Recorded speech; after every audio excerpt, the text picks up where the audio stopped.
우리 교육관 배관에 문제가 생겨서 오늘 함께 어린이들 또 청소년들이 예배드리게 되었습니다. 자리가 조금 부족하시지는 않아요. 사실 이 앞에 자리가 있는데 앞으로 나오지를 않으셔서 그러신 것 같아요. 앞으로 나오기가 조금 어색하시겠죠. 우리 옆에 좌우 앞뒤에 계신 분들하고 인사를 하겠습니다. 예수님 안에서 사랑합니다.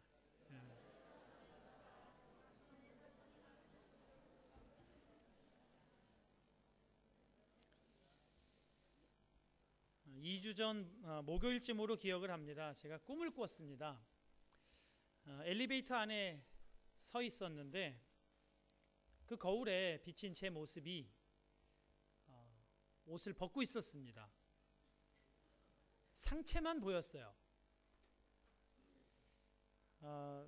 그런데 온몸에 이상한 물집 같은 것이 나 있더라고요. 손을 대기만 해도 탁 터질 것 같은 빵빵한 쌀알 튀겨놓은 그런 크기의 이런 물집이 온몸에 빈틈없이 아주 빼곡하게 나 있는 겁니다. 아주 끔찍했습니다. 다행히 얼굴에는 별로 안 나고 이쪽에 한 두어 개 나 있더라고요. 그래서 그 꿈에도 두 가지 생각이 들더라고요. 저래 가지고야 어떻게 사람이 살 수 있을까? 피부로도 숨을 쉰다는데 어떻게 살까? 또 하나는 그래도 얼굴에는 안 나서 다행이네. 옷 입고 가서 설교는 할 수 있겠네. 이제 저도 목사가 됐나 봐요. 꿈에 그런 생각도 다 하고. 그러면서 꿈에서 영 불쾌하게 깼습니다. 우리 가족 모임 할 때 이 꿈 얘기를 했어요. 그러자 아이들과 제 아내가 평소에 잘 안 씻어서 그런 꿈을 꿨다.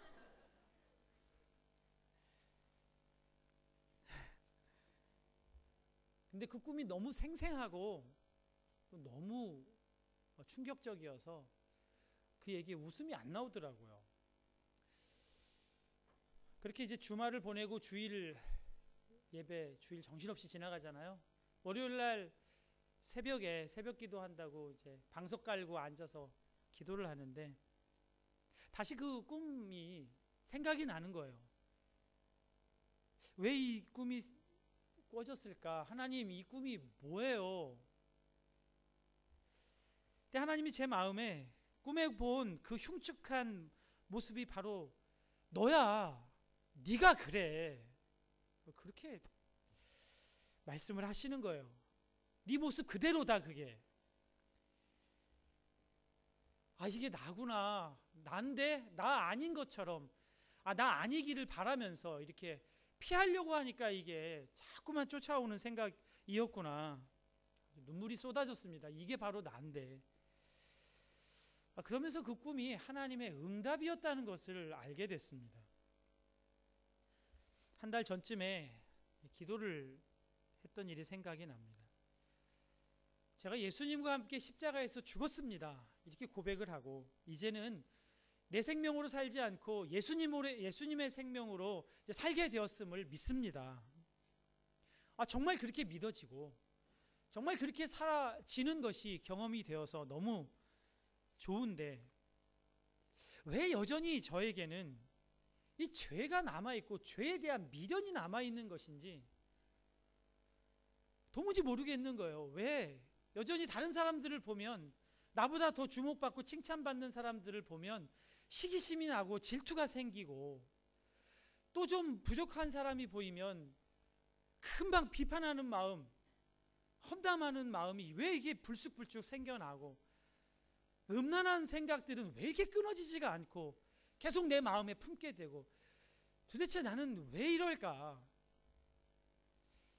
그걸 가지고 이 죄도 이 정과 욕심도 십자가에 못 박았습니다. 이렇게 기도를 하고 정말 그렇게 믿습니다. 하는데도 사실은 제 마음 한구석에 그 죄가 안 끊어질 것 같은 거예요.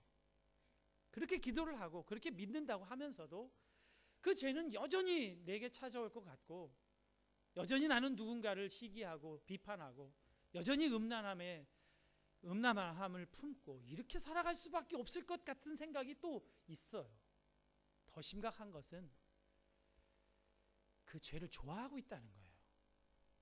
여전히 그 죄를 즐기고 있어요. 그 은밀하고 아무도 모르는 그런 죄를 여전히 놓지 않고 있는, 이게 너무 힘든 거예요. 언제까지 이렇게 살아야 되나? 하나님, 제발 좀 이 죄가 싫어지게 해주세요. 제발 좀 이 죄가 징그럽게 해주세요. 제발 이 죄에 아주 끔찍했으면 좋겠어요. 그렇게 기도를 했던 게 생각이 나더라고요. 근데 하나님이 그 꿈을 통해서 너의 죄가 바로 그거야. 그렇게 끔찍한 거야. 그렇게 징그러운 거야. 이렇게 아주 생생하게 체험을 하게 해주신 것, 이것이 정말 하나님의 은혜고 하나님이 이렇게 응답을 하시는구나 싶더라고요. 바로 그 죄 때문에 내 삶이 이렇게 막히는 것들이 많은 것 같고, 어떤 상황만 닥치고 어떤 환경만 되면 또 불안하고 염려하고 또 두려워하고 하는 게 바로 이 죄 때문인데, 하나님이 이 죄 문제를 완전히 해결해 주고 싶으셔서 이제 더 이상 그 죄 아주 끔찍하게 여기도록 그렇게 만들어 주시는 것, 그것이 정말 하나님의 은혜구나. 그러면서 말씀이 로마서 1장 28절에서 32절 말씀이 생각났습니다. 또한 그들이 마음에 하나님 두기를 싫어하며 하나님께서 그들을 그 상실한 마음대로 내버려 두사 합당하지 못한 일을 하게 하셨으니 곧 모든 불의, 추악, 탐욕, 악의가 가득한 자요, 시기, 살인, 분쟁, 사기, 악독이 가득한 자요, 수군수군하는 자요, 비방하는 자요, 하나님께서 미워하시는 자요, 능욕하는 자요, 교만한 자요, 자랑하는 자요, 악을 도모하는 자요, 부모를 거역하는 자요, 우매한 자요, 배약하는 자요, 무정한 자요, 무자비한 자라. 그들이 이 같은 일을 행하는 자는 사형에 해당한다고 하나님께서 정하셨음을 알고도 자기들만 행할 뿐 아니라 또한 그 일을 행하는 자들을 옳다 하느니라. 그럴 수 있지 뭐. 욕 좀 할 수 있지. 이게 저의 마음이었구나. 이 몸에 붙어 있는 이 알갱이 하나하나가 다 이 로마서에 나와 있는 이 죄 목록이 다 제 몸에 붙어 있는 것 같더라고요. 하나님을 그 마음에 싫어하면 저렇게 끔찍한 죄 가운데 살 수밖에 없다는 것. 근데 이게 깨달아졌다고 이 마음이 사라지지가 않는 거예요. 여전히 운전을 해도 그 죄된 저의 그 모습이 생각이 나고, 여전히 그 불쾌하고 불편한 그 마음들이 떠나지를 않아요. 계속 그 모습이 생각이 나요. 끊임없이 생각이 나요. 하나님, 이제 깨달았으니까 이건 이제 생각 안 나도 좋지 않을까요? 제 마음이 자꾸 우울해지려고 해요. 근데 계속 생각이 나게 하시는 게 하나님의 뜻인 것 같아요. 그냥 잠깐 싫은 마음 잠깐 갖고 끝나는 게 아니라 이제는 끝까지 싫어해라, 죄에 대해서 그렇게 하시는 것 같고, 여러분들은 동의하지 않으실지 모르겠지만 한마음 교회가 그런 모습이라는 거예요. 그 꼴이라는 거예요. 그냥 멀쩡하게 이렇게 옷을 입고 다 나와 있지만 다 그렇게 흉측하고 끔찍한 모습이라는 것을 좀 알려야 된다는 말씀을 제 마음 안에 이렇게 주시네요. 근데 왜 이렇게 하나님은 죄를 싫어하게 하고 죄 문제를 해결하고 싶어 하실까요? 이렇게 끔찍한 생각까지 하게 하시면서 이렇게 싫어하실까요? 죄가 우리의 형통한 삶을 다 막고 있어서 그래요. 죄가 생수와 같이 흘러가야 하는 우리의 이 강물을 다 막고 있어서 흘러가지 못하게 하니까 그 형통한 삶을 주시고 싶어도 이 죄 때문에 받아들이질 못하니까 이 문제를 좀 해결하고 주고 싶어서 그러시는구나 싶습니다. 아브라함에게 조카가 있었습니다. 롯이라고 했습니다. 아브라함과 롯이 이동 목축업을 했어요. 여기저기 다니면서 양떼를 키웠습니다. 그런데 이 가축대가 너무 많아지니까 비좁아서 서로 불편해지는 거예요. 이 아브라함의 요 목동들하고 롯의 목동들하고 자꾸만 다투는 거예요. 싸우는 거예요. 그래서 아유, 이제는 여기 같이 더 이상 있으면 안 되겠다. 그래서 아주 발전적 해체를 하기로 합니다. 그런데 아브라함이 아주 유명한 믿음의 선언을 하죠. 네가 오른쪽으로 가면 내가 왼쪽으로 가고, 네가 왼쪽으로 먼저 가면 내가 오른쪽으로 갈게. 네가 좋아하는데 먼저 선택을 해. 내가 나머지로 갈게. 여러분, 이 마음은 나는 어디 가도 다 잘할 수 있어, 이 실력을 가지고 실력을 믿어서가 아닙니다. 하나님을 믿는 믿음에서 이런 선택이 나올 수가 있죠. 롯은 정말 좋아 보이는 곳으로 갔어요. 성경에는 이곳이 꼭 여호와의 동산 같다, 여호와의 동산, 에덴 동산 같다고 그랬어요. 정말 좋은 곳이었어요. 목축업하기 참 좋은 곳, 아주 풍요로운 곳, 그곳을 선택을 해서 갔습니다. 근데 그 마을 이름이 소돔과 고모라입니다. 여러분, 소돔과 고모라 아세요? 하나님의 심판을 받아서 완전히 사라진 동네가 되죠. 나중에 그 동네가 그렇게 풍요롭고 그렇게 살기 좋은 데였는데 아주 죄가 관영한 곳이었어요. 죄악이 아주 극치에 이르렀습니다. 성적 타락이 이루 말할 수가 없는 곳입니다. 하나님이 더 이상 두고 볼 수가 없는 곳이었어요. 그래서 심판을 하기로 합니다. 그리고 천사를 보내요.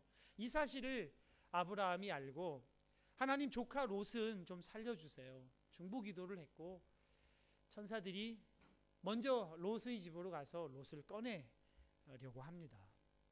천사가 사람 모습을 하고 갔는데 잘생기게 보였나 봐요. 천사인데 사람으로 가니까 얼마나 근사해 보였겠어요. 그 동네에 있는 늙은이 젊은이 할 것 없는 남자들이 다 모여서 이 잘생긴 남자가 들어간 롯의 집으로 가서 이 사람들을 내놓으라는 거예요.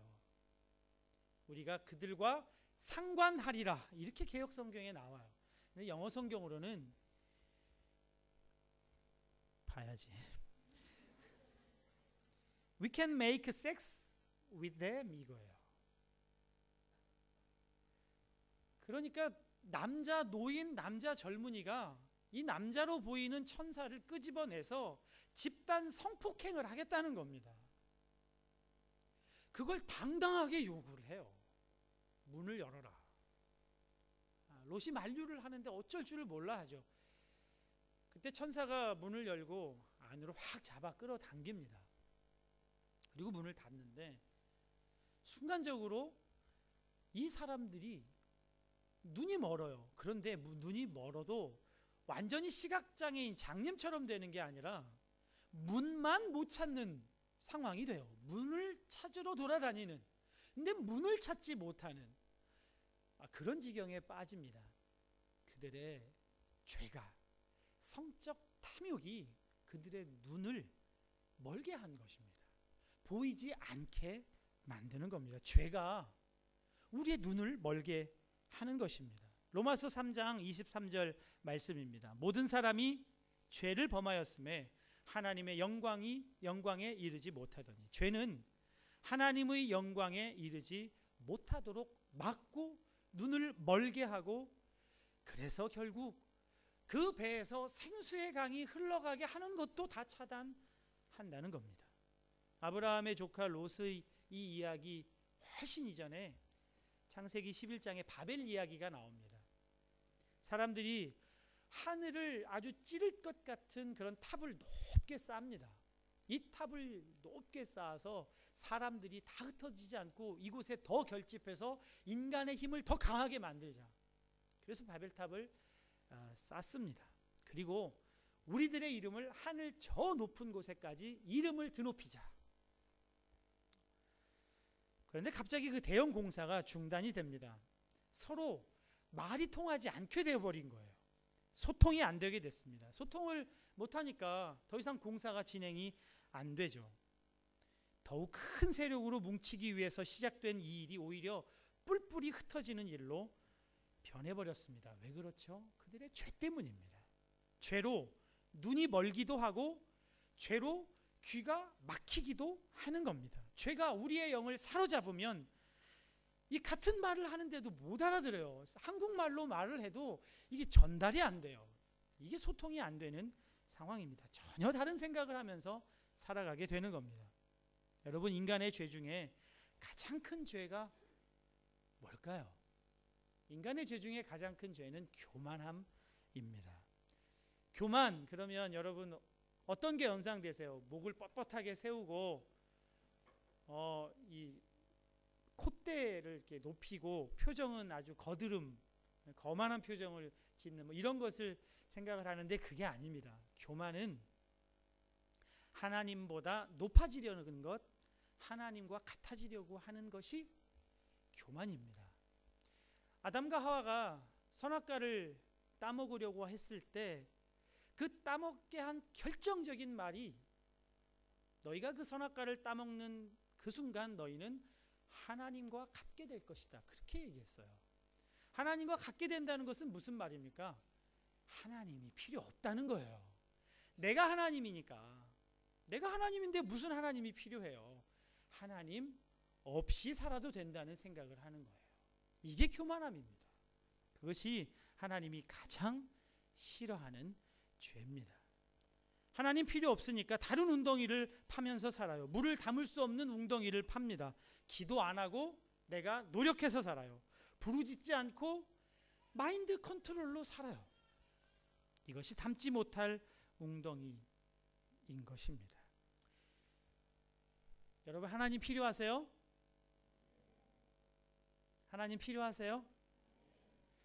하나님 필요하냐고 물으면, 하나님 믿느냐고 믿으면 하나님 믿습니다. 하나님 필요합니다. 하나님 필요하죠. 그런데 어쩌면 하나님을 필요로 하는 사람이 한 번도 하나님 생각을 안 하고 살 수가 있을까요? 일주일 동안 내내 예수님을 한 번도 생각하지 않고 의식조차 하지 않고 살아간다면 정말 그 사람은 하나님이 필요한 사람인가요? 얼마 전에 높은 뜰 광성교회 청년 하나가 영국으로 교환학생으로 간다고 저희 집에 왔어요. 온다고 얘기를 해놓고 더 이상 연락이 없어요. 페이스북 메시지로만 보내놓고 연락을 계속 안 해요. 계속 생각이 나는 거예요. 언제 오려는지, 어떻게 오려는지, 오면은 내가 뭘 해줘야 되는지 계속 생각이 나더라고요. 그냥 청년 하나가 집에 오는 것도 이렇게 계속 생각이 나는데 예수님을 내 마음에 모셨고 그 예수님이 내 안에 계시다고 정말 믿는데도 어떻게 예수님 생각을 안 하고 살아갈 수가 있습니까? 예수님 필요해요. 아니, 예수님 필요 없어요 라고 말하는 것보다 예수님 생각 안 하고 사는 것이 더 큰 웅변입니다. 저희 대학 선배 중에 김병년 목사님이라는 분이 계세요. 난 당신이 좋아 라고 하는 책을 내신 분인데요. 오랫동안 IVF 간사를 하셨고 저보다 신대원을 좀 늦게 입학을 하셔서 이제 목사 안수 받고 교회를 개척을 하셨어요. 다드림 교회. 다 드리는 교회예요. 다 드리는 교회 개척을 하셨어요. 이 선배님을 처음 만난 곳이 독일어과 1학년 신입생 MT 때였습니다. 여러분, 신입생 MT 가면 뭐 하죠? 이만한 그 대접에다가 소주 부어가지고 돌려. 참 힘들더라고 그 자리에 앉아 있는 게. 저 예수님 믿습니다. 2학년 선배가 야, 나 장로 아들인데 마셔 괜찮아 마셔. 뭐 그런 분위기. 근데 거기에 4학년 선배가 한 사람이 와 있어요. 키가 정말 작더라고요. 정말 작아요.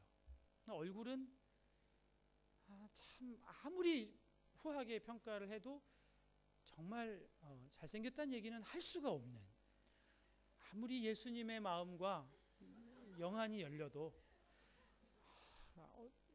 할 수 없는 그렇게 좀 생기신 분이 신입생 환영회 MT에 왔어요. 왜 왔을까? 여러분, 그런 분들이 4학년, 3학년 이런 분들 신입생 MT 오면 왜 끝났다고 생각하세요?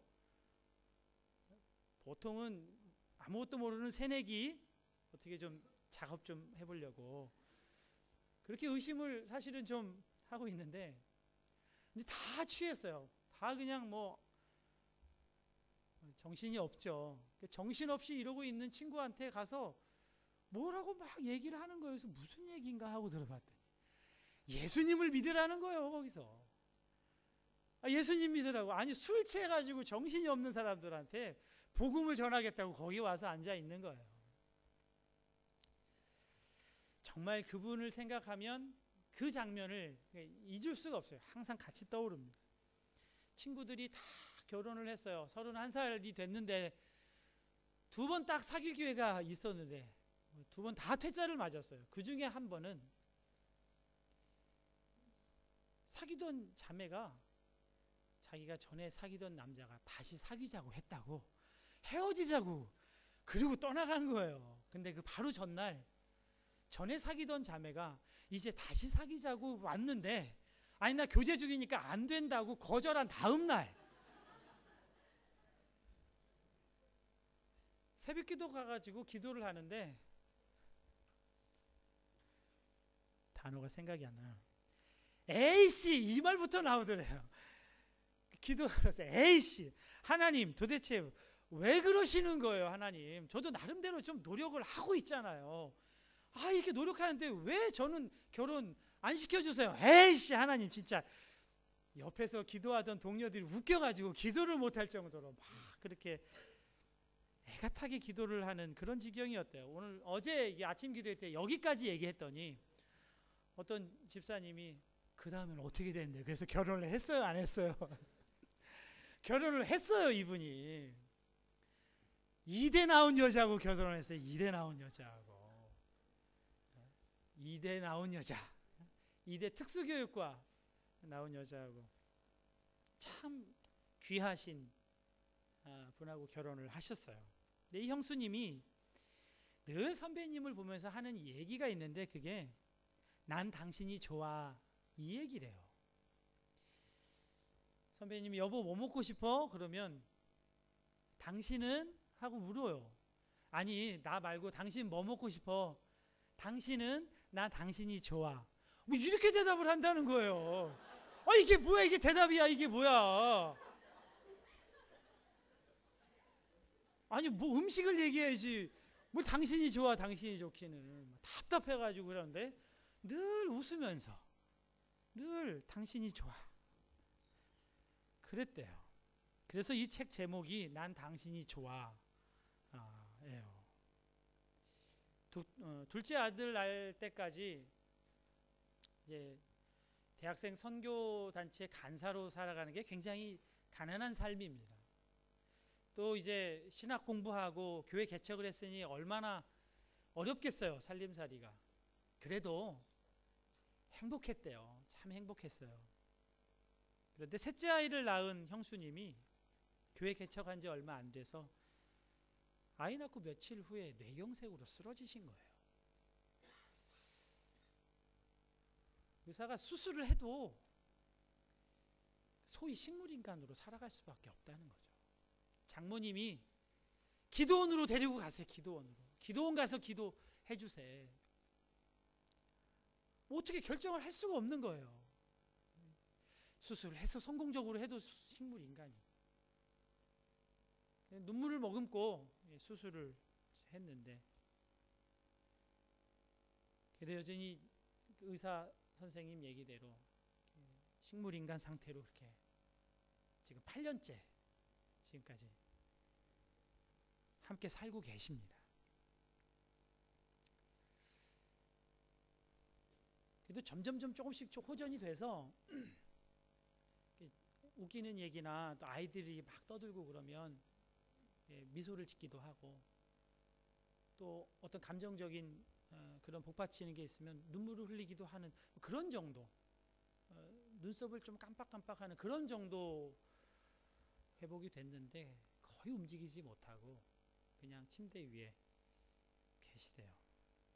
늘 침대 위에 있는 아내를 이 8년 동안 다시 일으키기 위해서 얼마나 기도했겠어요? 얼마나 간절히 기도했겠습니까?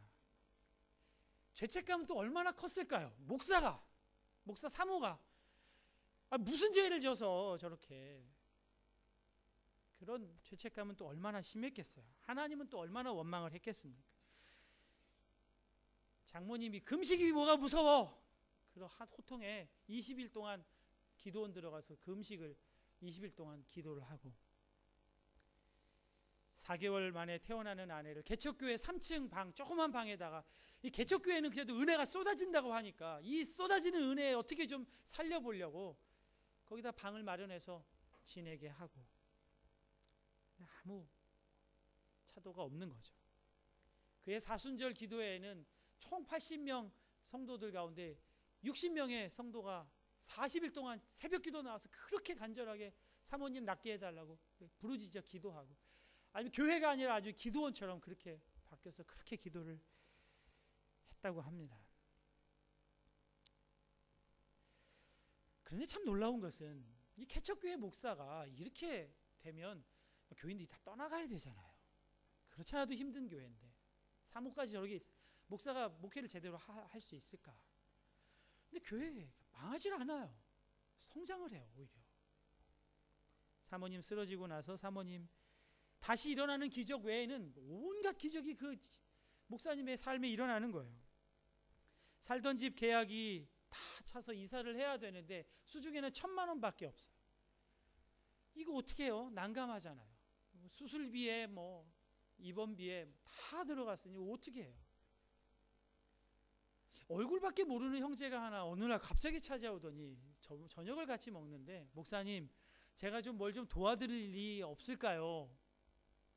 목사님이 한참을 망설이다가 제가 지금 이사를 해야 된다는 얘기를 아주 어렵게 했는데, 이 친구가 3,000만 원을 내놓는 거예요. 1,000만 원은 그냥 헌금으로 드리고 2,000만 원은 무이자, 무기간 될 때 갚으시라고. 그래서 전부 다 더 나은 데로 이사를 아이들이랑 함께 지낼 수 있는 공간으로 이사를 이렇게 하고, 중환자실의 수술비, 입원비, 가난한 개척교회 목사로서 감당이 안 되는 그런 돈들이 끊임없이 흘러 들어오는 거예요. 좀 모자랄 것 같으면 매번 약속이나 한 듯이 전혀 모르는 사람이 전화를 해서 돈 보냈으니까 찾으라고, 이런 일들이 계속 일어나요. 그때마다 감사하죠. 감사는 해도 또 억울해요. 하나님, 누가 돈 달라고 했습니까?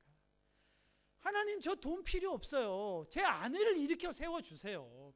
제 아내를 일으켜 세워주시면 그게 더 낫잖아요. 그게 더 합리적이잖아요. 돈 필요 없어요. 아내 일으켜 세워주세요, 하나님. 그러다 한 달도 못 가서 다시 또 회개 기도를 한대요. 하나님, 돈 주셔서 감사합니다. 아니, 하나님 돈 더 주세요. 6년간 재물의 빚은 하나도 없고 사랑의 빚만 계속 져가는 그런 기적을 경험하면서 살아가시게 되는데, 이제 얼마 안 있으면 오시게 될 김동호 목사님, 그 청년 담당 사역자였거든요. 김동호 목사님이 그러셨대요. 김 목사, 목회에 욕심내지 마. 지금 그게 다 당신 목회야. 그렇게 얘기를 하셨대요. 정말 선배님의 삶이 목회가 되어버렸어요. 5,000명 대학생이 모이는 이 IVF 전국 수련회 주 강사로 나서시게 됐어요.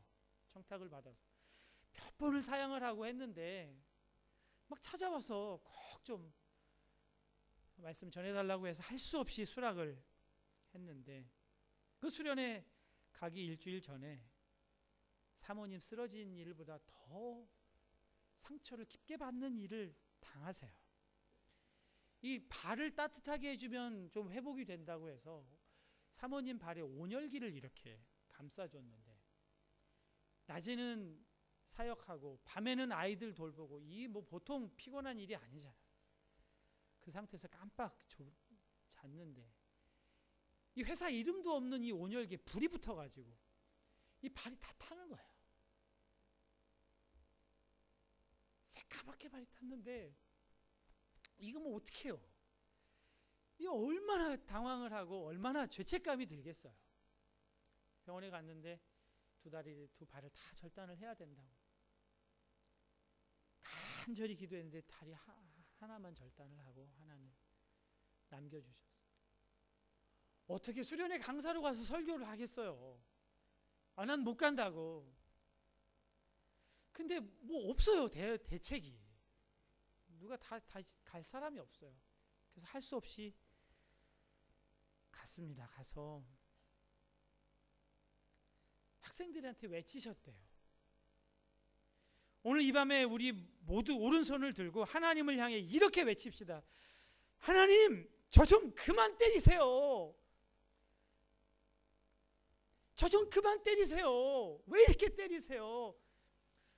이 소리를 학생들이 다 하면서 그냥 다 우는 거예요. 아주 울음 바다가 되고 눈물이 쏟아진 그런 집회가 되었고, 그 설교를 마치고 이제 숙소로 돌아가는데 간사로 섬기는 자매 하나가 목사님을 찾아와서 목사님 하면서 아주 그냥 헝 눈물을 쏟는 거예요. 내가 안쓰러워서 그러나 생각을 했는데, 목사님, 실은 저희 아빠 회사가 오늘 부도 났어요. 살던 집까지 다 날라갔대요. 그래서 목사님이 해줄 게 없잖아요. 붙들고 그냥 같이 헝 울어줬대요. 그 수련회 중에 한 여학생은 엽서를 무려 7장이나 써가지고 찾아왔대요. 3년 전에 다른 수련회에서 이 김병전 목사님 설교를 들었는데, 그 설교를 들으면서 아유, 저렇게 행복하면 나도 웃으면서 살 수 있겠네, 이렇게 비웃었던, 근데 우울증이 너무 심해서 3년 동안 우울증을 계속 앓고 있고 투병하던 끝에 이제 수련회 한번 가보자 하고 가려고 했더니 그 강사가 또 설교를 한다니까 아유, 고민하다가 왔는데 목사님의 이 고난에 하나님 좀 제발 그만 좀 때리세요, 이 소리에 미안함과 또 함께 숨겨둔 자신의 아픔을 목사님과 나누고 싶어서 찾아왔대요. 목사님, 저는 나팔관을 수술했어요. 아기를 못 가져요. 그러나 이번 수련회에서 말씀을 들으며 내게도 보아스 같은 경건한 남자가 나타나면 결혼할 수 있겠다는 소망을 갖게 되었습니다. 그리고 목사님을 위해서 기도하겠습니다. 여러분, 생수의 강은 바로 이게 생수의 강입니다. 죽어가던 생명들이 살아나잖아요. 죽어가던 생명들이 살아나는 게 생수의 강이지 않습니까? 선배님은 자신의 이 불행이 생수의 강이라고 생각조차 한 적이 없어요. 불행한 거지. 이 불행함이 수많은 대학생들을 살리고 그 생명을 새롭게 하는데 이렇게 쓰임을 받는 겁니다. 여러분, 예수님을 믿으면 병이 낫습니다. 믿으십니까? 예수님을 믿으면 복을 받습니다. 그러나 그것보다 더 위대한 기적은 도무지 믿을 수 없는 이런 상황, 도무지 믿어지지 않는 이런 상황에서도 예수님이 믿어진다는 거예요. 어떻게 믿어질까요? 그런데 이게 믿어지니까, 믿으려고 노력해서가 아니라 믿어지는데, 세상을 향해서 돌팔매를 던지고 세상이 왜 이러냐고 그렇게 해야 되는 그 순간에 하나님을 향해서 하나님 그만 때리시라고 이렇게 외치는, 하나님을 붙들고 나아가는 것이, 그것이 기적이에요. 이 목사님이 난 도대체 하나님을 못 믿겠어, 하나님 왜 이러시는지 난 모르겠어, 그리고 하나님을 떠나간다면 누가 그 목사님에게 돌을 던질 수 있겠습니까? 그런데 그 목사님이 믿어지는 거예요. 하나님이 믿어지는 겁니다.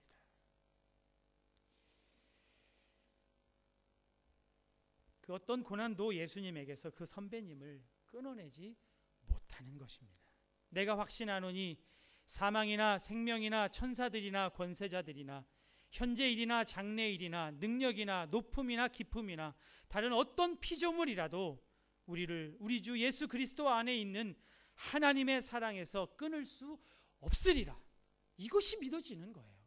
이것이 믿어지면 그의 삶은 생수의 강이 되는 것입니다. 그 마음에 예수님이 계신 걸 믿어지는 이 믿음이 많은 생명을 살리는 놀라운 능력이 되는 줄 믿습니다. 여러분, 우리는 죄인입니다. 여러분, 이것을 꼭 아셔야 돼요. 우리가 죄인이에요. 그 꿈을 꾸고 나서 다른 사람에 대해서 시기하는 마음, 다른 사람에 대해서 비판하는 마음, 비웃음의 마음들이 생각이 나질 않아요. 내가 이 꼴인데 뭘, 내가 이 모양인데, 내가 이 모습인데. 우리가 죄인일 때 하나님이 필요하고 예수님을 바라보게 돼요. 십자가가 그래서 우리에게 능력이 됩니다. 죄인이 아닌 사람이 무슨 십자가가 능력이 되고 무슨 십자가가 내 삶에 필요한 것이 되겠습니까? 우리가 죄인인 것을 여러분 기억하시고 꼭 인정하실 수 있게 되기를 바랍니다. 나로서는 도무지 해결할 수 없고 하나님과 나 사이를 막고 있는 이 생수의 근원을 막고 있는 것이 죄인데, 내가 죄인임을 아는 사람은 이 죄까지 처리하기 위해 십자가에서 죽으신 예수님, 그분이 세상에서 가장 소중한 분이 되죠. 세상에서 가장 사랑스러운 분이 될 수밖에 없는 거죠. 김병년 목사님이 그의 책에서 이렇게 결론을 맺고 있습니다.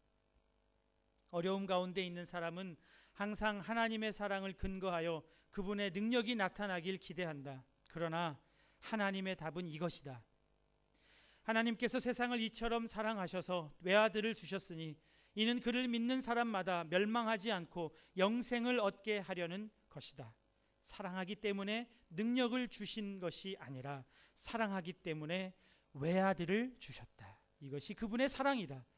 내 상황에 필요한 능력은 주시기도 하고 안 주시기도 한다. 그것으로 하나님의 사랑을 의심하면 안 된다.